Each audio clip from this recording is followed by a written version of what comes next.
Scientists tell you that in nature, light makes the color, but a painter will tell you that colors make light.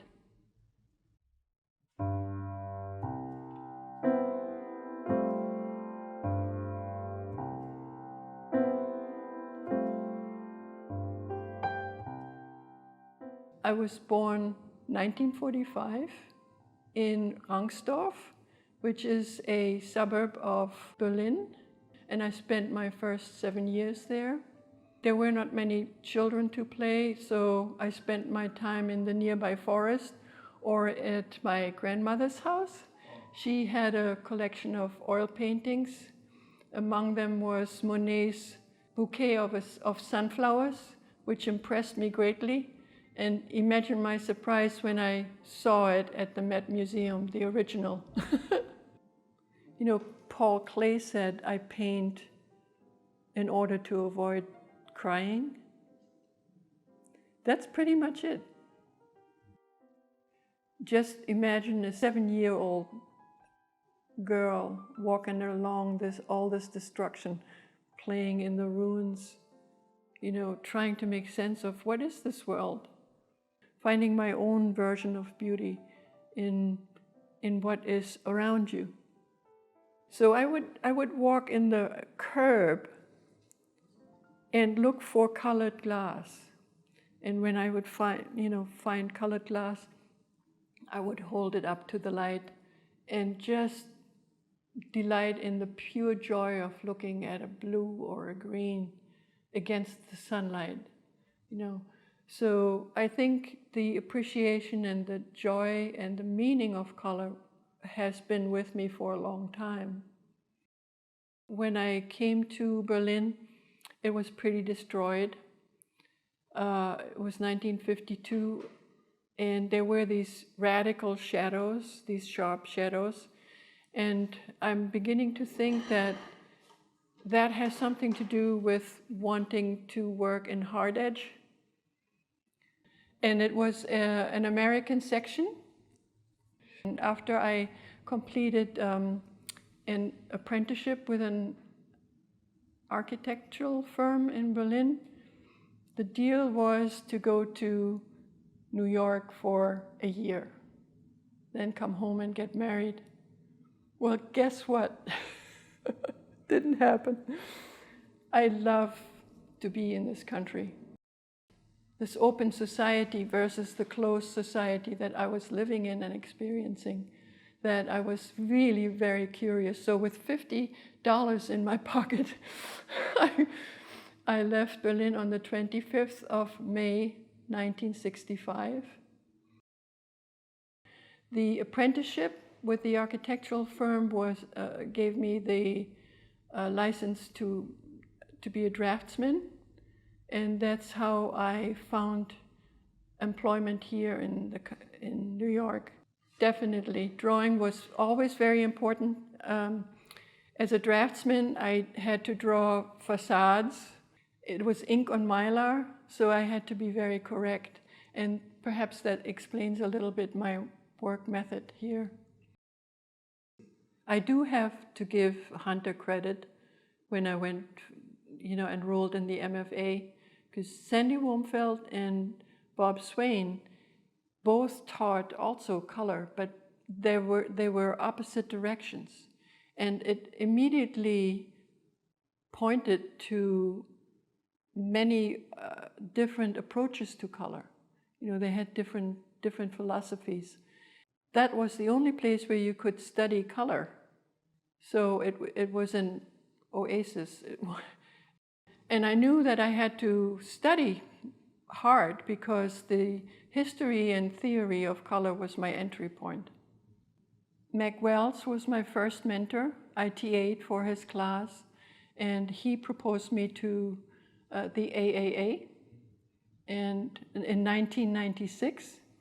And it was the first time I had an audience and talked about my work. So it was pretty thrilling.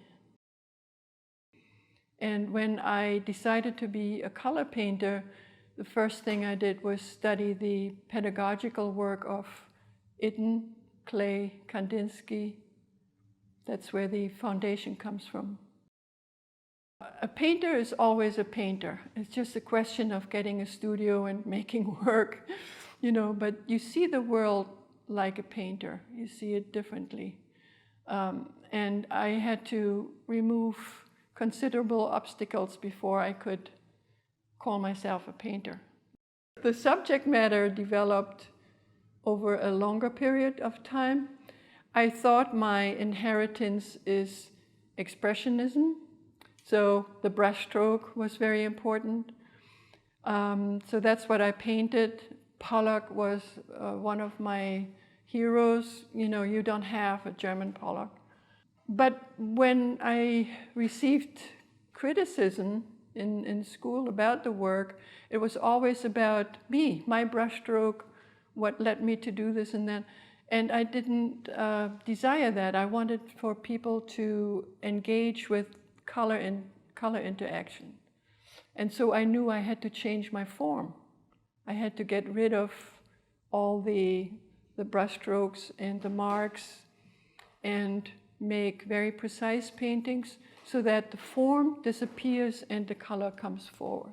It wasn't supposed to be about me. It was supposed to be about the life of color, the interaction of color, and sharing with the audience the joy of sight and seeing.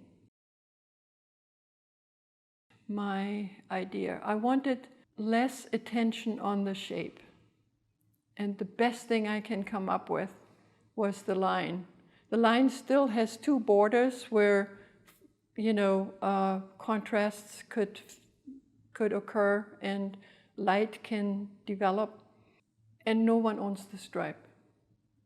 If you call it perceptual abstraction, which comes out of William Sice's show, The Responsive Eye, the fact that color is the dominant force is left out of that label.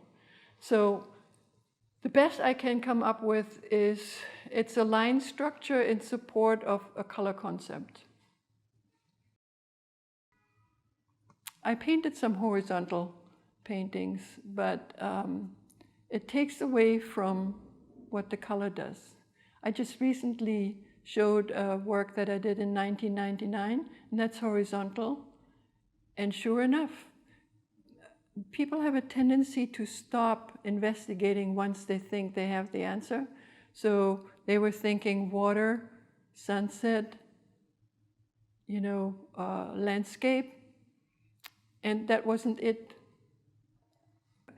The diagonal takes you into the space, and I needed that, although I thought the color would take you into the space.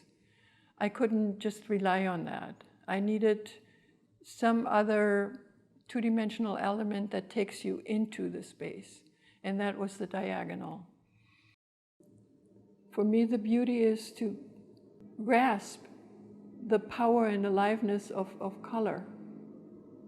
And that brings me back to your other question about the line. The line is not geometric for me. I saw a visual sign language that the Native Americans had for beauty, and that was this. And this means man walking upright on earth, and that's the line. It's not really abstraction. Abstraction refers to something abstracted from. I'm not doing that. I'm putting colors together that hopefully interact and have a sense of liveliness that only color can give you, color and light can give you. I'm not painting with light, I'm painting with colors, and colors make light in the painting.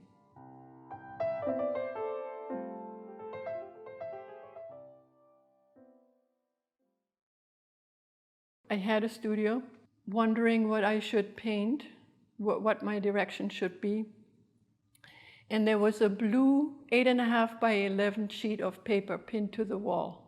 It looked so beautiful to me. It was ultramarine blue, silk screened. that I looked at it for a long time. And when I changed my viewpoint to another spot on the wall, I saw the after image, that orange pulsating, light communicating back to me that I was alive, that I had a sensation, a very important moment that made me realize that's what I want to paint. I want to concentrate on color, although the time was not favorable. It was the late 80s. I had to have all 12 colors in my painting to begin with. I couldn't leave one out. The circle is set up in such a way that it shows the relationship. I had to work out my color circle. And that's a very difficult thing. Everybody says, well, yes, the primaries are red, yellow, blue. But what? Which red, which blue? That takes a while to educate your eye and to find out which one is the right one for you. And it took me a long time to get let go of the circle, to concentrate on individual colors, to bring the black and white in, to bring the gray in. And then the major shift was when the pandemic hit. I couldn't use these bright, joyful colors anymore. And I looked for the prehistoric palette, the earth colors. And this is what you see here, to express strength, to share the strength that color can give to the viewer. That's my new expectation of art. And it connected me to the first artist. Some people think they're color painters, but they're really light-dark painters. They're more interested in the value, not in the chromatic aspect of it. So what you bring to it determines your particular sensibility. Painting is about, first and foremost, about the visual experience. Before it is anything else. And, color had to be something else for most of the history of color. Just in the 20th century, it took abstraction for it to free it. And that's fantastic, because with abstraction, color could be autonomous. Color cannot function when it's small. It's a physical relationship to the work. Painting has to be at least as tall as you are in order to challenge you and to invite you in and to ask questions. In 1998, when I had my solo show, I was doing the motion parallax series. And that had to do with moving the sides of the painting by 10 degrees, shifting it, because I wanted the viewer to interact with it, right? Already that little shift, that little change in the physicality of the work changed the attention of the viewer to something else. And it already bordered on sculpture. So I knew I had to abandon that. I answered my own question about what replaces the object in abstraction, right? Kandinsky asked that, what replaces the object? And for me, that was science. Science filled that void for me, and it gave me certainty. What is simultaneous contrast? What's an after image? What are all these effects, and how do they come about, and what is the explanation? I wanted to know that. That doesn't mean the viewer has to know it, but I wanted to understand what causes certain visual excitement. And is it real? Is it repeatable?